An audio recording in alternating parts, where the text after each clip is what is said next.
Hey, deck building. I'm your host, Demo, and it's spoiler season once again. Strixhaven spoilers. They dumped a whole bunch of them on us today. I wasn't ready for it when this happened with Kaldheim. I wasn't sure how I was going to handle it. I'm ready for it this time, though. I'm only doing the legendary creatures. I'm basically doing it the same way I did in Kaldheim. I actually like the way I did it there, where I just talk about the legendary creatures as they're spoiled, right? Because you want to sort of get ideas flowing in your head with these legendary creatures for as long as you can, right? For me, anyway, with legendary creatures, I like to think about it for a while and sort of brew ideas in my head before I actually jump into a deck. Also, they are obviously going to be the most impactful cards in the format for Commander anyway, right? I mean, if you're talking about a standard set, the legendary creatures are the ones that actually really matter. And man, did they ever drop a bunch on us today. Starting out with Adrix and Nev, Twin Casters. So 4 mana, 2, a green and a blue, so a Simic Commander. Merfolk Wizard, obviously Merfolk Wizard those are 2 very popular tribes, so that definitely is significant. Has this new ability, Ward. Whenever this creature becomes the target of a spell or ability an opponent controls, counter it unless that player pays 2. I like that. You know, this is an ability obviously that we've seen before. They've given a name to it. I like that. Very cool. But more importantly, the second ability, if 1 or more tokens would be created under your control, twice that many of those tokens are created instead. You know, I'm not a huge fan of commanders that it's super obvious what you want to be doing. Is it super obvious though? Let me think about this for a second. You know, when I first look at this, I go, and by the way, these are first takes for me. I haven't really looked at them that much yet. So it's first impressions here. If 1 or more tokens would be created under your control, twice that many of those tokens are created instead. So doubling season, you know, right? Parallel Lives is another one. I guess both of those cards would go in this deck. Right away, you think, okay, well, I can make lots of Merfolk tokens. This would be a great Merfolk tribal deck because Merfolk likes to make lots of tokens. So that could be good. I don't know if it's the best option for a Simic Merfolk Commander, but you could also go the Wizard route. I think making Wizard tokens is relatively easy too. Or you could just forget the whole tribal thing and just go with a token deck. There's already a couple of commanders like that, so I do have an idea though. After I read that ability the second time, an idea already started to float in my head, and I'm going to save it. I'm going to save it for later. Next up today, Plarg, Dean of Chaos. So I think they have a Dean of every color. This guy's 2 mana. Orc Shaman, 2/2. You discard a card and you draw a card. Okay. Pay 5, 4 and a red. Tap, reveal cards from the top of your library until you reveal a non-legendary, non-land card with converted mana cost mana value 3 or less. You may cast that card without paying its mana cost. Put all revealed cards not cast this way on the bottom of your library in random order. You're paying 5 to cast something with a mana value of 3 or less. So you're sort of losing value there a little bit. Non-legendary, non-land. Obviously, it's got to be non-land, right? You know, I'm sure there's some tricks here. You know, you could definitely use this with a Ancestral Vision type of card, right? Where it has a mana value of 3 or less, so you could cast that. It's definitely not a super powerful ability, but what would you expect from a 2 mana creature, right? It does have a flip side though. This is another modal commander, and they're going to have a bunch in this set, it looks like, as well. So white on the back, so this is a Boros commander, right? Augusta, Dean of Order, 3 mana, human cleric. So we have a Orc Shaman on one side, human cleric on the other side. Other tapped creatures you control get +1/+0. Other untapped creatures you control get +0/+1. Whenever you attack, untap each creature you control, then tap any number of creatures you control. Weird. Man, that is a weird ability. So first of all, the front side and the back side have nothing to do with each other. What is going on there? Like, they work together because you can untap creatures, and the front side has a tap ability, but you can only play one side, right? You play this side or the other side.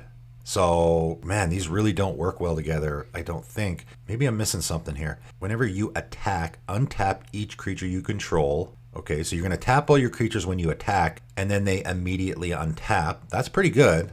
Again, I have no idea what it has to do with the other side. Then tap any number of creatures you control. So now you're going to tap a bunch of creatures you control. So it's a way to tap your creatures. That's weird, man. I would really have to think about that one to figure out how you would use that. And again, you got to be careful with these modal commanders, right? You play one side and it might be stuck on that side. So you got to be careful that you don't get it stuck on the side that you don't really want. Next up, Kian, Dean of Substance. So yeah, all these deans are going to be obviously modal commanders of each school, right? We already have gone over what they are, the enemy colors, right? The enemy pairings. So this is the Simic one. 3 mana elf druid. Tap, exile the top card of your library. If it's a land card, put it into your hand. Otherwise, put a study counter on it. Okay, so if it's a land, you put it in your hand. Otherwise, you put a study counter on it. So it's exiled with a study counter on it. Pay 5, 4 and a green. Create a 0/0 green and blue fractal creature token. Put a +1/+1 counter on it for each different mana value among non-land cards you own in exile with study counters on them. Okay, so yeah, you can just keep exiling cards, and the second ability is not a tap ability, so you can have your Kian tapped and still use it. So yeah, you're going to create this fractal creature token, so we have a new creature type now, and it's going to get a +1/+1 counter on it for each different mana value. So you can't make any of these tokens until you've exiled at least one card, or else it's going to be a 0/0 and just die. So you got to at least exile a few cards, and if you are exiling lands, they're just going to go into your hand. So again, you have to wait until you exile some non-land stuff before you can even make tokens. Okay, interesting. Right away, I'm thinking, okay, you play a top deck manipulation type of deck with this, so you get the stuff that you want. But let's look at the other side. Ibrahim, Dean of Theory, 4 mana, bird, wizard. This one's a 3/3, flying, of course. X, blue, and tap. Exile the top X cards of your library and put a study counter on each of them. Then you may put a card you own in exile with study counters on it into your hand. Okay, so these two definitely work good together, right? Because they're both dealing with study counters. They're both exiling top cards of your library. Again, I think the direction you go with this is manipulating the top of your library to get the cards you want. These two actually work well together, but that being said, you can only play one side or the other. So I guess you probably play the green side first, exile some stuff, and then you play the blue side. Definitely interesting build around. I like it. So far, I'm liking what's happening here. Nothing too busted either. Next up, Valentin, Dean of the Vein. 1 mana. So a 1 mana commander. That's something you don't see every day. It is a vampire warlock. Also something you don't see every day. Pretty sure that's the first one of those. 1/1 menace lifelink. If a non-token creature an opponent controls would die, exile it instead. So it's a replacement effect. That in itself can be really good. You exile your opponent's creatures when they die, so now they can't, use any recursion or anything like that. When you do, you may pay 2 if you do create a 1/1 black and green pest creature token with when this creature dies, you gain 1 life. To me, that's a build around right there. This guy on his own, and this is Golgari, right? There is a flip side. You can easily build a deck around that. Black, green, Seralf, similar to that, where you just have tons and tons of removal. Black and green has tons of removal. Destroying all your opponent's creatures, pay 2. You don't have to pay the 2. You can. If you do, you get the black and green pest creature token, and then you can maybe use those to sacrifice, similar to my Freaka deck, where you're sacrificing your tokens to get value out of them. So already I like it. There's a lot you can do there. Only costs 1 mana too. The flip side, Lissette, Dean of the Root. 4 mana, human druid. 4/4. Whenever you gain life, you may pay 1. If you do, put a +1/+1 counter on each creature you control, and those creatures gain trample in a turn. Really, these sides have nothing to do with each other. If I'm building the front side, I'm going to go with a destroying creatures and sack outlets sort of theme, and if I'm doing the backside, I'm doing a life gain theme. I know that the pest tokens you make gain life, so you're thinking, okay, well I'm going to play the front side, I'm going to make a whole bunch of pest tokens, then I'm going to sacrifice my commander so I can play the other side, and then I'll start sacking those tokens, gaining life, paying the 1, putting counters on my stuff. I don't know. That seems like a ton of work. For me, I would build only the front or the back. I would build a Lissette deck that is a life gain deck. Basically, you're just making a black. This is kind of funny. I just did my Ikra life gain deck, so you could do that with this. And rather than playing Ikra and Falthus were the commanders that I used, you could replace it with this. So if anyone out there actually grabbed that deck list that I made and ran with it, you could probably very easily just replace Lissette because she is Golgari, right? Forget the front side, don't really need it. Just play this side, and whenever you gain life, you can pay 1 and put a +1/+1 counter on each creature you control. That's kind of funny. I mean, the timing there is very unique. For me, though, I like that front side. Man, the art is super sweet, too. 1 mana, I really like cheap commanders, so you can put them down and just start going to work right away. Yeah, I don't know. That's an easy build around, I think, that front side. But again, I just don't think the front side and the back side, you want to be doing both. Next up, UVilda, Dean of Perfection. I wonder what people are thinking of my pronunciations here, by the way. Oh, I'm cringing at your pronunciations, right? So 3 mana, Dijin Wizard. Boy, we haven't seen a Dijin in a long while. 2/2, and it's red on the backside, so this is your Is It one, right? Tap. You may exile an instant or sorcery card from your hand and put 3 hone counters on it. Hone counters, okay? That's definitely a new one. So you exile an instant and sorcery card from your hand and put 3 hone counters on it. It gains at the beginning of your upkeep. If this card is exiled, remove a hone counter from it, and when the last hone counter is removed, if it's exiled, you may cast it. It costs 4 less to cast this way. Oh boy. Okay, so this feels like suspend Joyra, right? Kind of a little bit, right? Like where you are paying 2 to suspend a card. Similar to that at the beginning of your upkeep. If this card is exiled, remove a home counter from it. Yeah, it's very similar to that. Suspend, except instead of casting it for free, it's only 4 less, so it's kind of worse. So I'm not loving that. Also, you have to tap, whereas Joyra, you can just do it. Also, it's only instants and sorceries. Yeah, this is just way worse than Joyra, I think, unless I'm missing something. But let's check the backside. Nassari, Dean of Expression, 5 mana, a Freet Shaman. So Dijins and Afrits are coming back. Nice. So a 4/4. At the beginning of your upkeep, exile the top card of each opponent's library. Oh, I know people are drooling already at that. All those Itali players out there. Until end of turn, you may cast spells from among those exiled cards, and you may spend mana as though it were mana, right? The usual. They really have to find a phrase, a word for that. Because they really have been doing this a lot. This is something that people like to do in Commander, so it's becoming a way more popular ability, right? The exile your opponent's cards, and you can cast them and spend mana as though it were mana of any color to cast those spells. It's a mouthful. They need to come up with a word that covers that whole thing, because they've been using it a lot lately. So whenever you cast a spell from exile, put a +1/+1 counter on Nassari. Ooh, baby. That's interesting. Whenever you cast a spell from exile. Okay, so now I'm thinking Vega, right? Sort of the Vega abilities of, casting things from suspend. So you can put suspend cards in this deck. So backside, I would never use that. I just don't think that's great. Again, if you put I think you build this deck around the backside, the red side. The front is just very underwhelming, I think. Again, once you play the front, you don't want to get stuck on the front, right? The backside is really where it's at. The first ability is I know people are going to love that, and the second ability is also good because now you can build again, similar to Vega or Raynar even, whenever you cast a spell from exile, you can do that, right? You can go that theme as well. There's lots of stuff that go with that. Impulse Draw, where you exile the top cards of your library, and then you can cast them. So that's the deck for sure, I think. Next up, Shadrix Silverquill, 5 mana, Elder Dragon. Ooh, baby, we got Elder Dragons, and I had already heard the rumor that we are getting Elder Dragons of each. These are the enemy color Elder Dragons, right? We had the original Elder Dragons, again, for which, if you watch my intro video on my channel, I talk about Elder Dragon Highlander. That's the original name for this format, and Elder Dragons, the original Elder Dragons were supposed to be your commanders.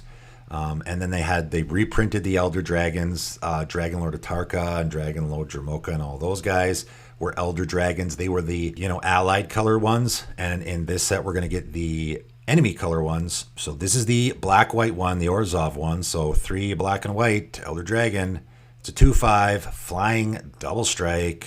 At the beginning of combat on your turn, you may choose 2. Each mode must target a different player. Okay, so target player creates a 2/1 white and black Inkling creature token with flying. So you're probably going to choose yourself for that one, right? Next, target player draws a card and loses a life. Oh, maybe you want to pick that. Okay, so these are not super easy choices, I guess. Target player puts a +1/+1 counter on each creature they control. Oh, okay. So this is, yeah, these are all good. There's no bad ones. I was thinking there were going to be some bad ones and you would just smack your opponents with some bad stuff, but they're all good ones.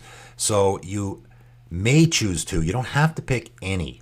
This to me feels a lot like Rankle a little bit, where you're, his trigger is dealing combat damage though, but same thing where you sort of have these abilities to choose from that can sort of benefit everybody or sort of hurt everybody, similar to that, I guess. So yeah, I like it. I really like it a lot. You can basically pick some of these abilities, like put a +1/+1 counter on each creature they control, so that could be you.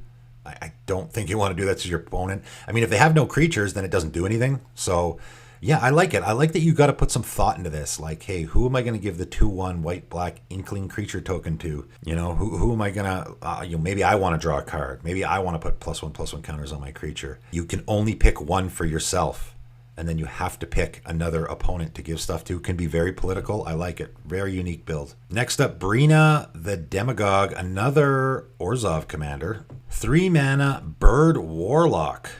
I wonder if they're going to do anything with Warlocks. That creature type seems to be popping up a lot. So it's a 1/3 flyer. Whenever a player attacks one of your opponents, if that opponent has more life than another of your opponents, that attacking player draws a card, and you put 2/+1 counters on a creature you control. Wow. Very political.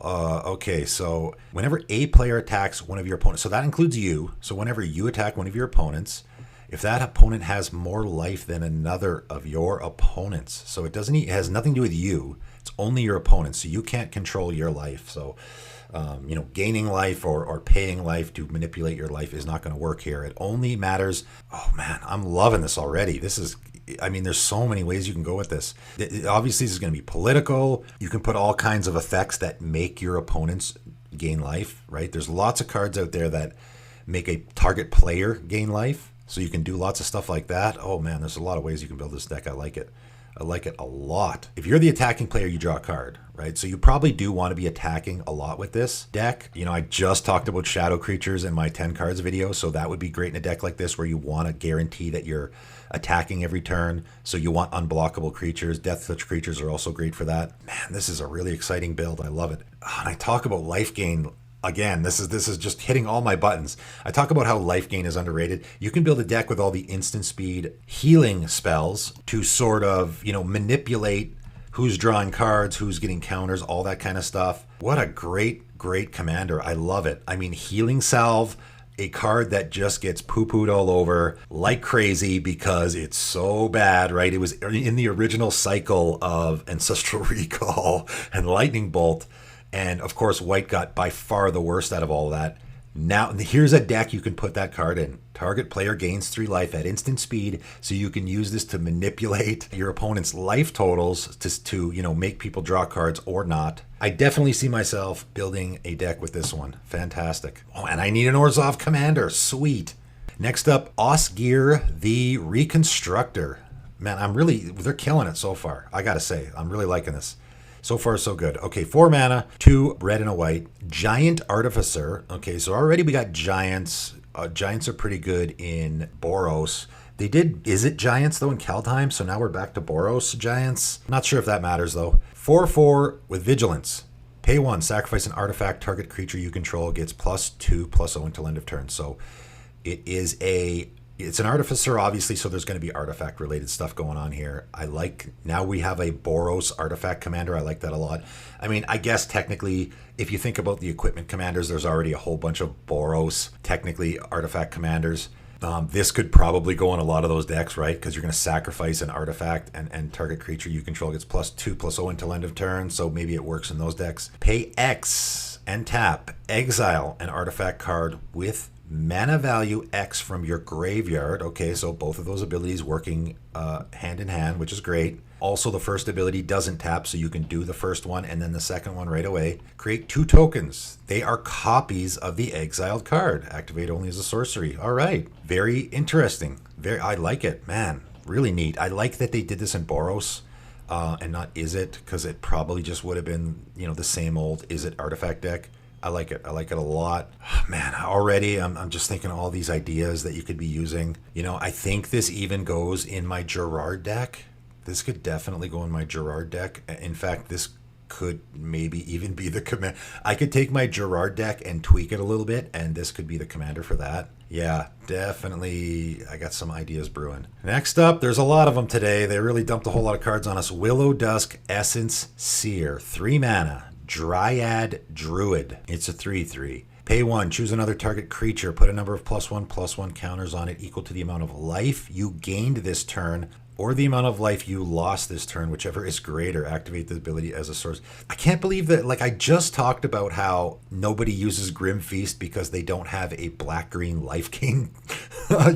Black-green is not really the life gain colors, and now here we have 2 commanders that are black-green life gain commanders. That's so funny. So again, you could just take my Ikra, that shell, the Ikra life gain deck that I made, and just replace this as the commander. I mean, it also has the amount of life you lost this turn, and in that deck, I put a lot of cards like that. Because you're gaining a ton of life, I put a lot of those, pay life effects in there, like Minion of the Waste is one of those cards that I remember from way back in the day, just what a creepy, crazy card. It has trample, and as it enters the battlefield, you pay any amount of life, and its power and toughness is equal to that much. So I thought I'll put that in my Ikra life gain deck because I'm going to have a ton of life. I got 60 life. I'll pay 20 life. In comes my Minions of the Waste. It's a 20/20 trample. Now with Willowdusk, you choose another target creature. So you're going to choose Minion of the Waste. So if you lost 20 life, now your Minion of the Waste gets 20 +1/+1 counters on it. Wowzers. This is even better than the other one. This is, seriously, you could just take this. If you want to make a Willowdusk deck, you guys are excited about it, go get my Ikra life gain deck. That shell, you could pretty much just swap out commanders with this, and it would work just fine. Next up, Zaffy Thunder Conductor. Oh, that's funny. 2, a blue and a red. So another Izzet Commander, Human Shaman, Magecraft. So this is a new ability I've seen. I can't see myself getting too excited about any of the Izzet commanders because really it seems like they're just doing the same thing. So Magecraft is whenever you cast or copy an instant or sorcery spell, scry 1, right? So it's whenever you cast an instant or sorcery spell, but they also threw that copy in there as well. If that spell's mana value is 5 or greater, create a 4/4 blue and red elemental creature token. If that spell's mana value is 10 or greater, Zaffy Thunder Collector, Zaffy Thunder Collector deals 10 damage to an opponent chosen at random? Thunder Collector? I thought it was Thunder Conductor. Oh my. Is that a misprint? That's got to be like a bad translation or something, right? There's no way they screwed up that badly. Zaffy Thunder Collector, Zaffy Thunder Conductor. Ooh my. I hope they didn't actually screw that up. Anyway, back to the ability. So if the spell's mana value is 5 or greater, create a 4/4 blue and red elemental creature token. If the spell's mana value is 10 or greater, Zaffy deals 10 damage to an opponent chosen at random. Okay, so the 5 mana thing is easy. There's lots of 5 mana spells. 10 though? Whew. How many spells out there are even 10 or greater? There's not a lot. And how many are you going to stick in your deck? I don't even know if you want to use that ability. Even an Expropriate is only 9. So I don't even know if you want to use that ability. And again, it's whenever you cast an instant or sorcery spell. So I don't think you want to put an Ulamog in there. What? Enter the Infinite? How many instant or sorcery spells are mana value 10 or greater? There's not that many, right? Yeah, I don't think you're going to be doing that a whole lot. Yeah, I don't know. This doesn't really excite me at all. And lastly today, Shale. I think this is Shale. Shale, Dean of Radiance. This is the black-white modal commander. So 2 mana, 1/1 with flying and vigilance. Tap to put a +1/+1 counter on each creature that entered the battlefield under your control this turn. That ability is just a very white ability. I'm going to make a bunch of soldier tokens and put counters on them. Pretty boring. Hopefully the backside's better. Embrose, Dean of Shadow, 4 mana, 4/4. Tap to put a +1/+1 counter on another target creature. Then Embrose, Dean of Shadow deals 2 damage to that creature. That's interesting. Whenever a creature you control with a +1/+1 counter on it dies, draw a card. Okay, so there's the deck. That's the deck right there. That ability, whenever you see draw a card, you always have to gravitate towards that. So whenever a creature you control with a +1/+1 counter on it dies, draw a card. That's the deck. Forget everything else. I don't even think you'd ever play the front side of this. Again, this seems like you just play the back side and then I got lots of creatures with +1/+1 counters on them, and they're dying, and I'm drawing cards.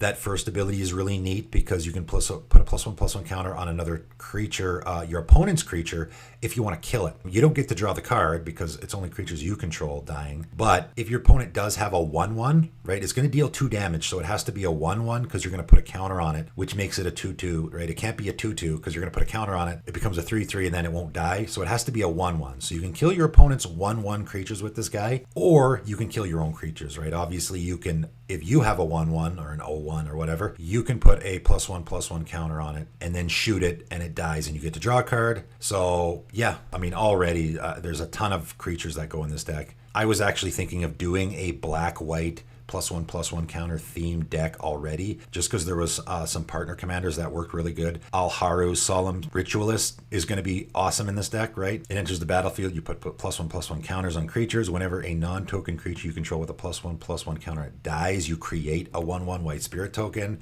right? So, and then you can use that spirit token to shoot with his first ability and draw a card. So I think this is definitely a pretty easy build around. I won't say pretty easy, but there's definitely a lot of cards that I think fit in this deck really, really well. Pretty neat. I like it. I'm super impressed. All of these commanders. I talked about 11 commanders already. I just, did a tiny little bit of research, grabbed the ones that I saw that have been spoiled already. Not sure how many. 11 already. Holy man. First day of spoilers. A lot to digest here. A lot. Like I said, this is my first take. I didn't look at any of these ahead of time. Just my first take. What do I think? So far, so good. I don't know if there's any busted infinite combos out there with any of these commanders, but from what I've seen, I really like it. Some of these I'm super excited about already, so I hope you are too. That is it for the day, and thanks for tuning in.